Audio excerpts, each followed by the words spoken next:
Baik, Silakan Mas. selamat malam. Assalamualaikum warahmatullahi wabarakatuh. Perkenalkan, kami dari kelompok 6 dari mata kuliah Foundation Artificial Intelligence yang beranggotakan Mas Bagas Pratama, Mas Hikmatiar Aryo Juno, Mbak Sakila Zadia Arlina, saya sendiri David Surya Effendi, dan Mas Dwi Aryadi. Saat ini kita akan mempresentasikan tugas kelompok 2, yaitu penerapan kecerdasan buatan atau AI di bidang transportasi. Next, pengantar AI.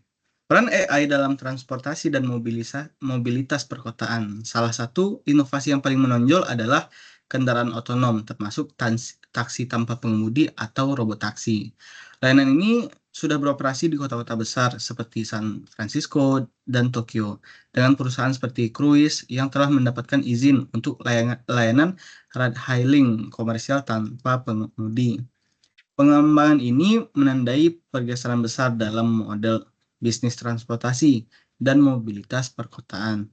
Implementasi kendaraan otonom membuka era baru dalam perencanaan kota, kepemilikan kendaraan, dan struktur pasar transportasi. Dengan dampak luas terhadap ekosistem mobilitas urban yang lebih aman, efisien, dan ramah lingkungan. Next. Dampaknya terhadap mobilitas urban yaitu kecerdasan buatan atau artificial intelligence menjadi kekuatan transformatif dalam sektor transportasi, mulai dari sistem bantu pengemudi, ADAS, hingga kendaraan otonom penuh. Teknologi ini dirancang untuk mengurangi kesalahan manusia, meningkatkan keselamatan, dan meningkatkan kesadaran pengemudi terhadap potensi bahaya di jalan. Selain itu, AI berkontribusi dalam pengurangan kemacetan dengan mengoptimalkan penggunaan jalan. Sistem AI juga mendukung prediksi lalu lintas, optimalisasi rute, dan manajemen armada, sehingga mempercepat waktu tempuh dan meningkatkan kenyamanan perjalanan. Infrastruktur pintar seperti lampu lalu lintas adaptif juga menjadi bagian dari penerapan AI. Next. Jadi, setelah adanya inovasi tadi, tentunya ada tantangan dalam mobilitas perkotaan. Yang pertama, tantangan utamanya adalah meliputi kemacetan lalu lintas, keterbatasan lahan parkir, dan rendahnya efisiensi angkutan umum. Kemacetan menyebabkan kerugian finansial besar dan memperburuk polusi serta konsumsi energi. Tanpa intervensi teknologi seperti AI, pertumbuhan kota akan semakin memperparah dampak lingkungan. Selanjutnya, taksi tanpa pengemudi berbasis listrik yang dioptimalkan oleh AI menawarkan solusi untuk memutus siklus negatif ini. Namun, ada potensi meningkatkan vehicle miles traveled atau VMT karena kenyamanan layanan robotaksi. Oleh karena itu, diperlukan kebijakan pendukung agar manfaat lingkungan dapat terwujud secara maksimal. Next.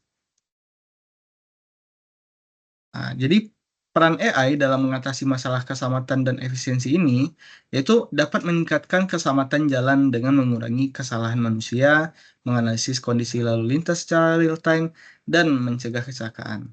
Studi Waymo menunjukkan pengurangan signifikan dalam kecelakaan berdasarkan data dari 71 juta mil perjalanan otonom penuh. Selain keselamatan, AI ini juga mendorong efisiensi biaya dengan mengoptimalkan rute dan mengurangi biaya operasional, termasuk penghapusan gaji pengemudi dan penurunan biaya pemeliharaan. Hal ini membuka peluang restrukturisasi model bisnis transportasi, membuat layanan taksi lebih terjangkau dan meningkatkan aksesibilitas mobilitas bagi masyarakat yang luas.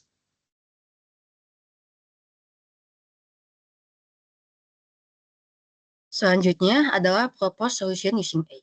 Jadi di sini kita dapat memanfaatkan algoritma deep reinforcement learning untuk mengatur sinyal lalu lintas secara adaptif berdasarkan data real time.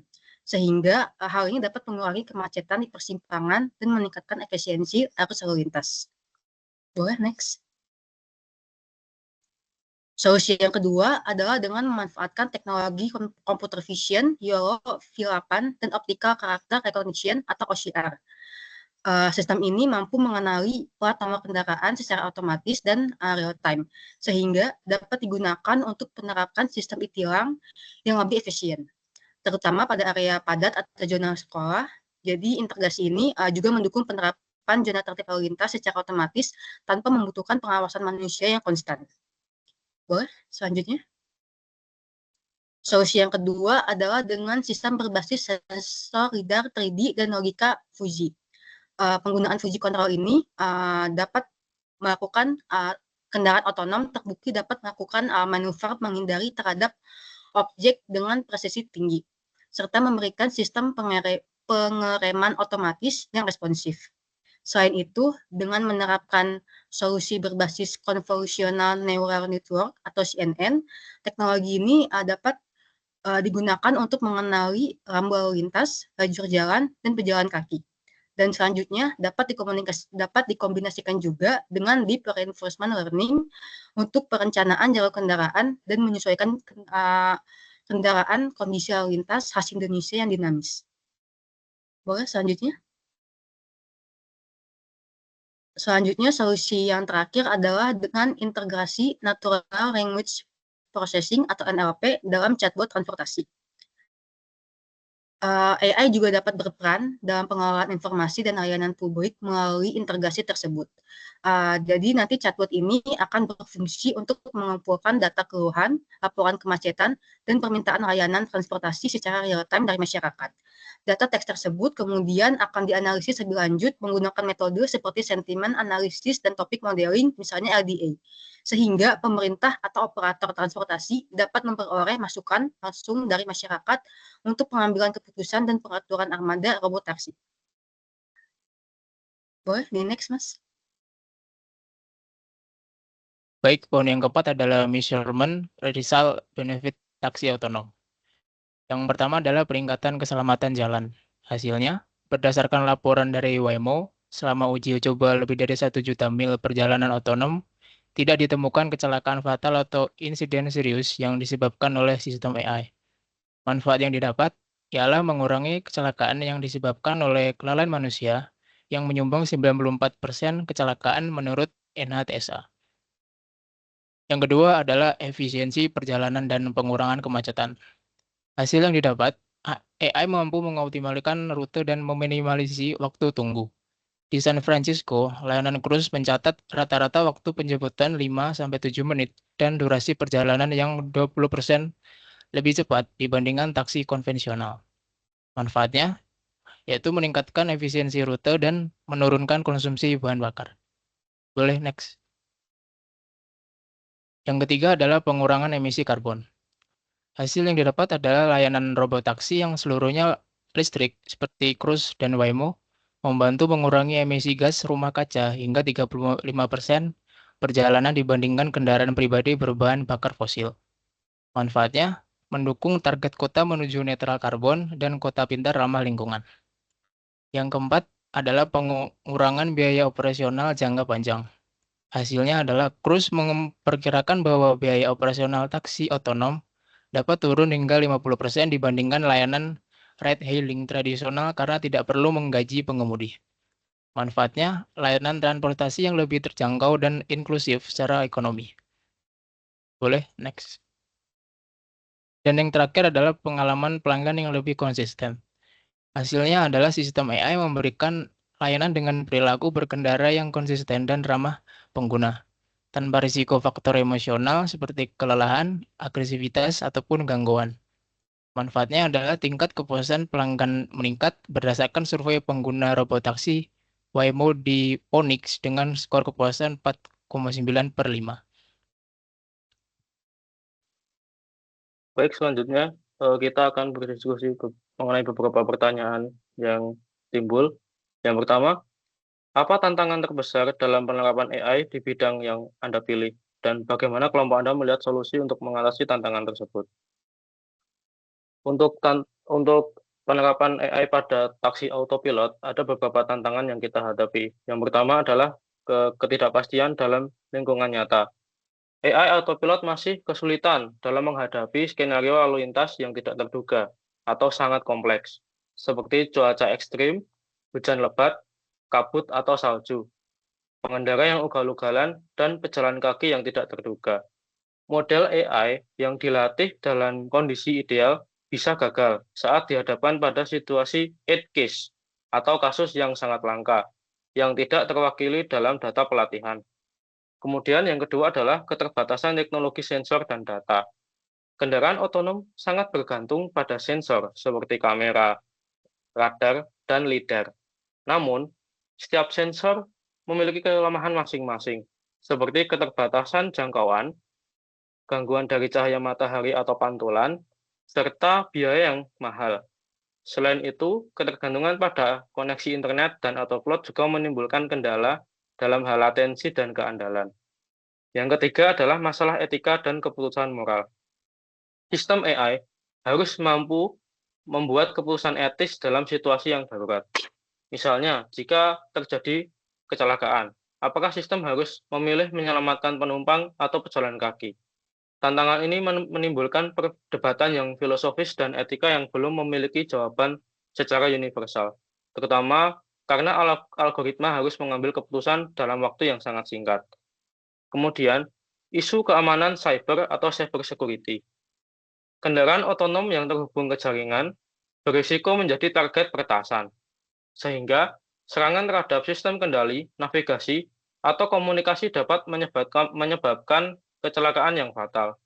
Oleh karena itu, keamanan AI autopilot menjadi tantangan kritis yang sangat memerlukan pendekatan teknologi keamanan cyber yang kuat. Kemudian, tanggung jawab hukum dan regulasi. Belum adanya regulasi global yang seragam mengenai kendaraan otonom, sehingga menyulitkan penerapan secara luas. Pertanyaan seperti siapa yang bertanggung jawab jika terjadi kecelakaan, apakah produsen, atau pengembang, atau pemilik kendaraan. Nah, hal ini masih menjadi bahan diskusi atau perdebatan dan belum memiliki jawaban yang pasti. Kemudian, penerimaan sosial dan kepercayaan publik. Banyak masyarakat yang masih meragukan keamanan kendaraan autopilot, terutama di negara-negara yang belum menerapkan teknologi tersebut. Kurangnya transparansi dalam cara kerja AI, ditambah dengan insiden kecelakaan yang timbul, mungkin akan memperkuat resistensi publik dalam penggunaan kendaraan tanpa pengemudi ini. Kemudian yang terakhir adalah biaya pengembangan dan infrastruktur. Tidak dipungkiri bahwa pengembangan kendaraan otonom dan sistem pendukungnya membutuhkan investasi yang sangat besar. Selain itu, infrastruktur jalan dan sistem komunikasi seperti teknologi 5G dan V2X harus diperbarui agar bisa mendukung kendaraan AI secara optimal. Setelah kita membahas mengenai tantangan, berikut adalah usulan pengembangan pada AI taksi yang kita usulkan. Ada beberapa usulan. Yang pertama adalah testing pada barang secara menyeluruh sebelum membawa manusia. Nah, tujuannya adalah memastikan bahwa AI pada kendaraan autopilot dapat beradaptasi dahulu pada kondisi jalanan di Indonesia dan menjaga keselamatan para masyarakat sebelum menerapkan atau menggunakan teknologi ini. Kemudian, adaptasi jalanan di Indonesia. Maksudnya adalah teknologi ini harus diterapkan atau diadaptasikan pada jalanan Indonesia pada berbagai kondisi jalanan yang berbeda-beda. Kemudian yang ketiga adalah menggunakan teknologi AI dengan transfer learning dan self-supervised learning agar AI lebih robust. Tujuannya adalah AI harus dapat mengambil keputusan yang tepat ketika terjadi hal-hal yang di luar kendali atau hal-hal yang tidak terduga. Kemudian adalah penggunaan AI pada implementasi teknologi darurat. Dan yang kelima, menggunakan enkripsi data. Hal ini tentunya adalah untuk menjaga keamanan data dari serangan cyber atau pihak-pihak yang tidak bertanggung jawab. Yang terakhir adalah implementasi Edge AI agar dapat mengambil keputusan secara tepat. Kemudian, bayangan kami yang akan datang untuk teknologi ini ada 3 hal yang dapat dimunculkan. Yang pertama, munculnya teknologi keamanan otomatis pada kendaraan, sehingga dapat diterapkan pada kendaraan semi-pilot. Kemudian yang kedua, berkomunikasi antara kendaraan. Jadi setelah AI diterapkan pada kendaraan, maka tidak menutup kemungkinan bahwa kendaraan dapat saling terhubung satu sama lain sehingga dapat meminimalisasi kecelakaan dan menciptakan lalu lintas yang optimal. Kemudian teknologi autopilot driver dapat diterapkan pada drone untuk mengirim paket sehingga mengurangi kemacetan. Untuk pertanyaan yang kedua dilanjutkan oleh teman saya.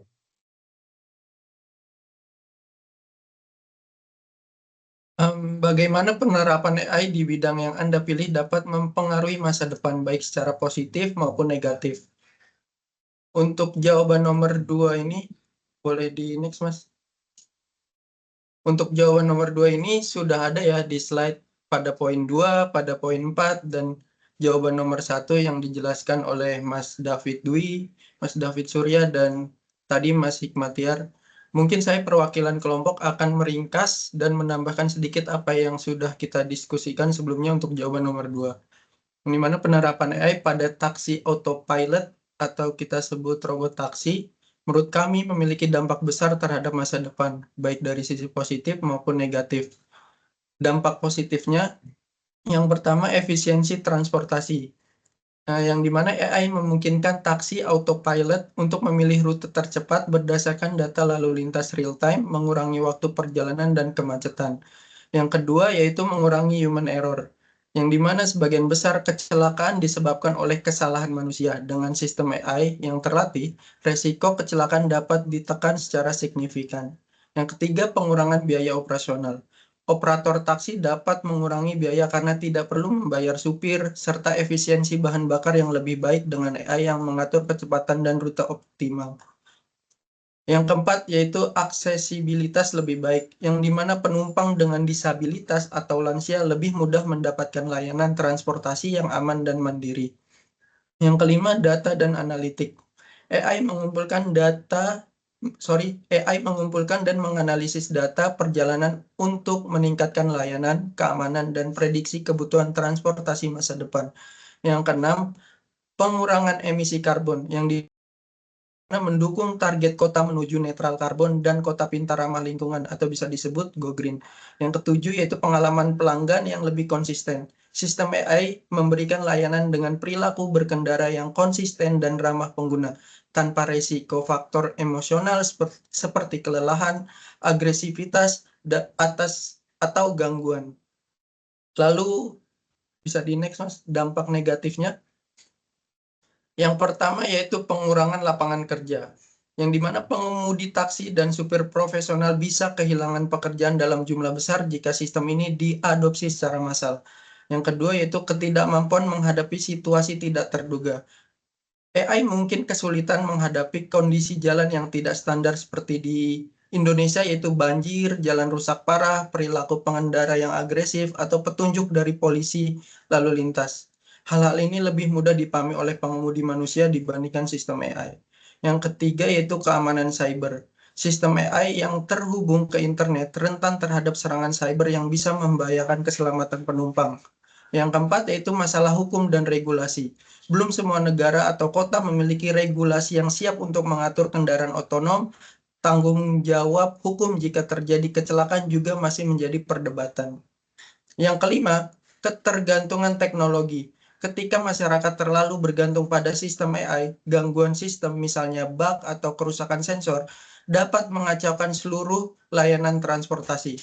Yang keenam yaitu kurangnya interaksi manusia. Beberapa penumpang seperti lansia atau turis asing mungkin merasa tidak nyaman atau kebingungan tanpa supir manusia yang bisa membantu secara langsung dalam komunikasi, bantuan fisik, atau informasi lokal. Yang terakhir yaitu kesenjangan sosial dan akses teknologi. Taksi autopilot mungkin hanya tersedia di kota besar dengan infrastruktur canggih, sementara daerah terpencil tetap tertinggal. Hal ini memperbesar ketimpangan akses transportasi.